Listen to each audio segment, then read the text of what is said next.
Hello friends, welcome to my channel English wise learning. I am Pratibha. अपने इस channel पर मैं आपको इंग्लिश के कुछ बहुत ही useful phrases, phrasal verbs, idioms, proverbs जैसे कुछ और भी इंपॉर्टेंट चीजों के बारे में बताऊंगी, जिसका यूज करके आप अपने इंग्लिश को और भी इम्प्रेसिव बना सकते हैं। तो चलिए वीडियो स्टार्ट करते हैं।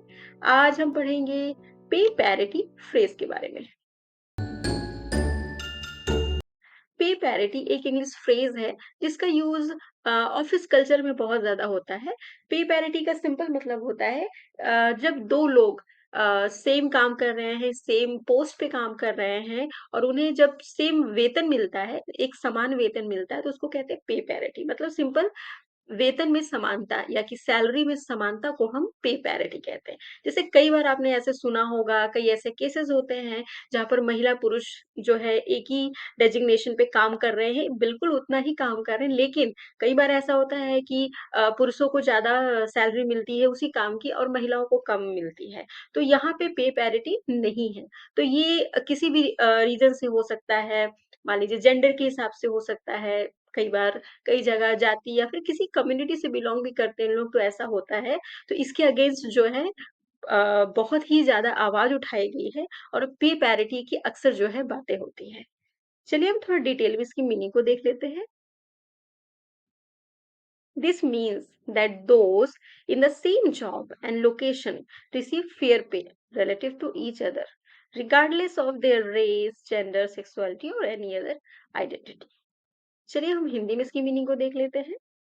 इसका मतलब यह है कि एक ही नौकरी और एक ही स्थान पर रहने वाले लोगों को उनकी जाति, लिंग या किसी अन्य पहचान की परवाह किए बिना एक दूसरे के सापेक्ष उचित वेतन मिलता है। तो आप लोगों ने हिंदी और इंग्लिश दोनों में पे पैरिटी की मीनिंग को भी देख लिया। अब हम देखेंगे उसे सेंटेंस में कैसे यूज करना है। इसके लिए उसके कुछ एग्जांपल्स को देखेंगे। इसका फर्स्ट एग्जांपल है, women have fought for pay parity with men in the workplace।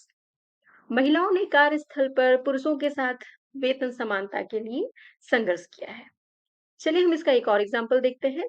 इसका सेकंड एग्जांपल है, the union is campaigning to win the nurse pay parity with drivers.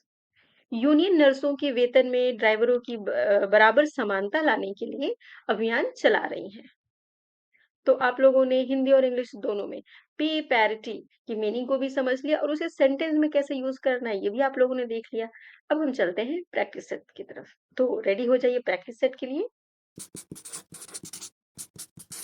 आज हम कुछ फ्रेजेस की प्रैक्टिस करेंगे। फर्स्ट सेंटेंस है, there is fill in the fill in the blank water all over the floor. यहाँ पे nothing but का use होगा या फिर कट द क्रैप का। नेक्स्ट सेंटेंस है, I am busy tomorrow fill in the blank. यहाँ पे नॉट ऑल दैट का यूज होगा या फिर सो एम आई का।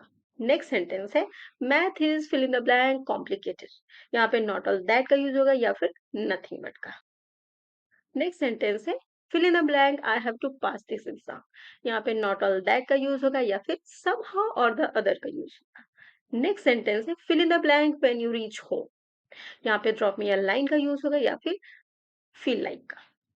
लास्ट सेंटेंस है, आई don't fill in the blank eating anything. यहाँ पे फील लाइक का यूज होगा या फिर नॉट ऑल दैट का। तो प्रैक्टिस सेट के थ्रू फ्रेजेस की प्रैक्टिस भी हो गई और इस वीडियो में आप लोगों ने पे पैरिटी फ्रेज की मीनिंग को भी समझ लिया और उसे सेंटेंस में कैसे यूज करना है ये भी आप लोगों ने देख लिया। तो इंग्लिश बोलते समय इस फ्रेज का जरूर यूज कीजिए और अपनी इंग्लिश को और भी इंप्रेसिव बनाइए। Thank you for watching. Please like, subscribe and hit the bell icon. Thank you.